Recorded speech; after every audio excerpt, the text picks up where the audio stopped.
கூட்டத்திலே கலந்து கொண்டிருக்கிறேன். ஸ்ரீ அனூப் சார் அவர்களே மற்றும் பேராசிரியர் ராஜகுமார் அவர்களே, விபி மணி அவர்களே மற்றும் மேடையில் அமர்ந்திருக்கும் நண்பர்களே, அனைவருக்கும் வணக்கம். நமது சங்கத்தின் பொருளாதார முறையிலே இந்த கூட்டத்தில் நம்ம 23-24 ஆண்டுக்கான கணக்குகள் நான் உங்களிடத்தில் சமர்ப்பிக்கிறேன். நான் மொத்தமாக கணக்கு படிக்கிறதுக்கு நிறைய சமயம் தேவைப்படுவதனால் நான் வரவு செலவு மட்டும் படிக்கிறேன். 2023-24 ஆண்டுக்கான மொத்த வருமானம் 14,46,025 ரூபாய். 2023-24 ஆண்டுக்கு மொத்தமான சங்க வருமானம் 14,46,025 ரூபாய்.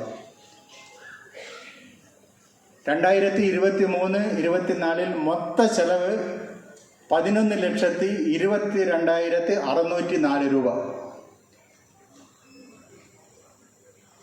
செலவு போக இங்கே கௌரவிக்கின்ற சங்கத்தினுடைய மூத்த தலைவர்கள் சிபி அச்சுதன் அவர்களே, கே கருணாகரன் அவர்களே, வேலாயுதன் அவர்களே, டிடி சுகுமாரன் அவர்களே, ஒஞ்சியம் சாத்து அவர்களே மற்றும் இங்கே அனைவருக்கும் என்னுடைய முதற்கண் நன்றியையும் வணக்கத்தையும் கூறுகிறேன்.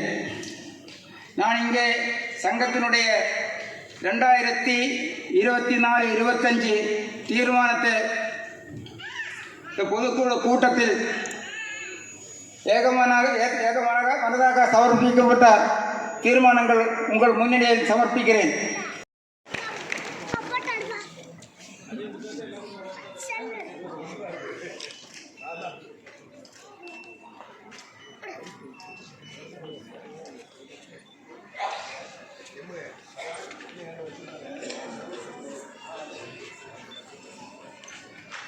தொடர்ந்து வான்முகந்த நீர் மழை பொழியவும், மழை பொழிந்த நீர் கடல் பரப்பவும், மாறி பெய்யும் பருவம் போல நீர் நின்று நிலப்பேற்றவும், நிலத்து நின்று நீர் பரப்பவும் அளந்தறியா பலபண்டம்.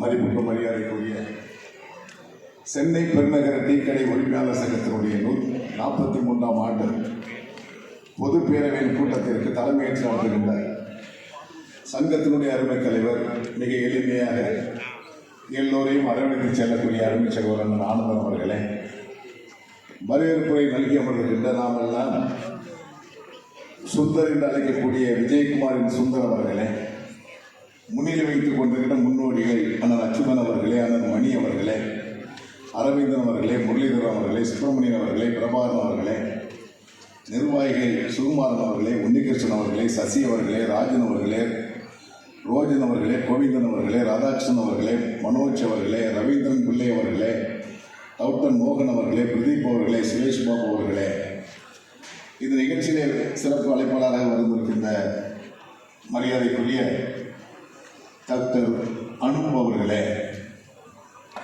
இந்த நிகழ்ச்சியை பங்கேற்று ஆண்டறிக்கை படித்து அமர்ந்திருக்கின்ற அருமை சகோதரர் விஜயகுமார் என்ற சுந்தரம் அவர்களே, அண்ணன் தாமோதரன் அவர்களே, தமிழ்நாடு வணிக சங்க பேரமைப்பினுடைய தலைமைச் செயலாளர் பேராசிரியர் ராஜகுமார் அவர்களே, கூடுதல் செயலாளர் விபி மணி அவர்களே, தென் சென்னை கிழக்கு மாவட்டத்தினுடைய தலைவர் ND. எப்படி பாருங்க, அதாவது சந்தா கேட்டால் உடனே கொடுக்க மாட்டாங்க நம்ம ஆட்கள். சந்தா கேட்டால் நாளைக்கு வாருங்கள் என்று சொல்லக்கூடிய நமது வணிகர்கள், அரசு துறை அதிகாரிகள் லஞ்சம் பெற்றால் உடனே கொடுப்பார்கள். இதான் நிலைப்பாடு. நான் ஒரு அதிகாரி மேல நடவடிக்கை எடுத்தோம். வண்ணாரப்பேட்டையில ஒரு டீ கடையில் சென்று தண்ணீரை அந்த அதிகாரி ஆய்வு செய்கிறார். FSS ஆக்ட் சட்டம். தண்ணீரை ஆய்வு செய்தவுடன் ஒரு தரமில்லாத தண்ணீரை நீ டீ போட்டு இருக்கிறாய், ஆகவே உன்னை சிறையில் தள்ளக்கூடிய வழக்கை நான் பதிவு செய்கிறேன் என்று அந்த அதிகாரி சொல்லுகிறார். அதிகாரி சொன்னவுடன் அவர் பதட்டமாக வணிக சங்கத்தின் நிர்வாகிகளை அழைத்துக் கொண்டார். அவர்களிடத்திலும் அதிகாரி சொல்லுகிறார், தரமில்லாத தண்ணீரை பயன்படுத்துகிறார், தரமில்லாத டீத்தூளை பயன்படுத்துகிறார். ஆகவே இவர் மீது கட்டாய வழக்கு பதிவு செய்யப்பட்டு கடைசியில் வைக்கப்படும் என்று சொன்னார். இவங்கெல்லாம் பேசி பார்க்கிறாங்க, பிரச்சனை தீரல. நிறைவாக அந்த போனை யார் கையில கொடுத்தாங்க? நாம் வெளியூர்ல இருக்கிறாங்க, அதிகாரியோடு கொடுங்கன்னு சொன்னேன், அதிகாரிகள் கொடுத்தாங்க. சார், நான் சொன்ன உடனே எடுத்த உடனே உங்களை போன்ற அதிகாரிகளை நாங்கள் கட்டாயம் பாராட்டணும். அந்த வியாபாரியை, தரமில்லாத தண்ணியை பயன்படுத்துற வியாபாரி என்ன செய்யணும்? கட்டாயம் சிறையில் தள்ளுங்கன்னு சொன்னேன். அவர் உடனே சொன்னாரு, இதான் தலைவர், உங்களை மாதிரி தலைவர்கள் இருந்தாதான் நாடு சுத்தமாகும்னு சொன்னார். அப்படியே பேசி திருப்பி கேட்டேன், சார் அந்த தண்ணி அந்த தம்பி யார்கிட்ட வாங்கினாருன்னு கேளுங்கன்னு சொன்னேன். உடனே தம்பி சொன்னார், சென்னை மாநகரத்தினர் குடிநீர் வாரியம் தந்த தண்ணீரை நான் டீக்கு பயன்படுத்தினேன் அவர் சொல்றார். திருப்பி சொன்னேன், சார் அந்த தண்ணீர் தந்தவர் குடிநீர் வாரியம் அதிகாரி, அதை தாண்டி அரசு துறை அதிகாரிகள், அமைச்சர்கள். யார சார் வழக்கு பதிவு செய்ததுன்னு கேட்டேன். யார் மேல வழக்கு பதிவு செய்யணும்? வழக்கு யார் மேல சார் பதிவு செய்யணும்? அரசு அதிகாரிகள் மேல, அமைச்சர் மேல வழக்கு பதிவு செய்யணும். இதை ஒரு தனி மனிதன் சொன்னா அரசு கேட்குமா? கேட்காது. அப்ப நீங்களே என்ன செய்யணும்? ஒரு டீ கடை சங்கம் ஆண்டு விழா, நீ ஞாயிற்றுக்கிழமை ஓய்வான நாள், இந்த சகோதரிகள்லாம் டான்ஸ் ஆடினாங்க. உண்மையில அவங்களுக்கு எல்லாம் ஒரு வருஷம் ஆயிடுச்சு, கூடி போச்சு, எழுதிக்கிடுங்க. ஒரு வருஷம் உங்கள் ஆயுள கூட. இது ஒரு ஆரோக்கியமான மேடை. இந்த மேடையில் வரும்போது பெண்களுக்கு மன அழுத்தம் இருக்காது, எல்லாம் ஃப்ரீயா இருப்பாங்க, மன அழுத்தம் இருக்காது, எல்லாரையும் பார்க்கக்கூடிய வாய்ப்பு கிடைக்கிறது. இதுல பழகி பேசும்போது மனசு ரிலாக்ஸ் ஆயிடும். ஆயிருமா அல்லாதா? வீட்டுல இருந்து என்ன செஞ்சீங்க? ஒண்ணு மொபைலோட பேசிக்கிட்டு இருப்பீங்க, இல்லைன்னா டிவியோட பேசிக்கிட்டு இருப்பீங்க. மக்களை பார்த்து பேச நம்ம குறைஞ்சு போச்சு. இந்த வாய்ப்பை நீங்க எல்லாம் பயன்படுத்துங்க. அடுத்த 44ஆம் ஆண்டு விழாவில் இனி நான் சுந்தரன் கேட்கறது, நம்ம காமராஜர் அரங்கு எடுக்கிறதா இல்ல 100 பேர் 200 பேர் இருக்கிற அரங்கு எடுக்கிறதான்னு யோசிக்க வேண்டிய நிலைமைக்கு தள்ளி விட்டுறாங்க. அப்படி தள்ளினீங்கன்னா சட்டங்கள், இப்ப இரவு கடை பிரச்சனை தீர்மானம் போட்டிருக்காரு நம்ம சகோதரர்.